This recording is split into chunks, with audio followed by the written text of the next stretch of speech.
زندگی میں ہر چیز یس اور نو میں تقسیم ہو گئی ہے۔ کبھی کسی کی ہاں سننے کے لیے سب کچھ گنوانے کے لیے تیار رہتے ہیں، اور کبھی کسی کی نا کے چکر میں قیمتی سے قیمتی چیز بھی بیکار لگتی ہے۔ بھلا کیوں؟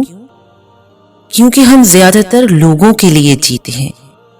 وہ لباس پہنتے ہیں جو لوگوں کو اٹریکٹ کرے، وہ سٹائل اپناتے ہیں جسے لوگ پسند کرتے ہیں، اور اپنا خود کا تو یہ حال ہے کہ اگر کسی دن اپنے ہی دل سے دل کا حال پوچھیں تو وہ سچی سچی گواہی دے گا کہ میں تو بہت خوبصورت شے تھا، لیکن تم نے سارا بوجھ لوگوں کا لاد دیا۔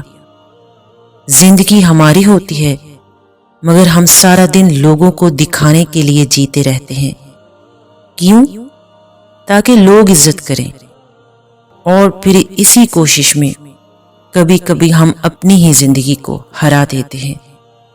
اگر یہی زندگی لوگوں کے بجائے اللہ کے لیے جینا شروع کر دیں تو سارا بوجھ ایک ہی دن میں اتر جائے گا، اور ہم اتنے ہلکے پھلکے ہو جائیں گے کہ زندگی خود راستہ دے گی، بنانا نہیں پڑے گا۔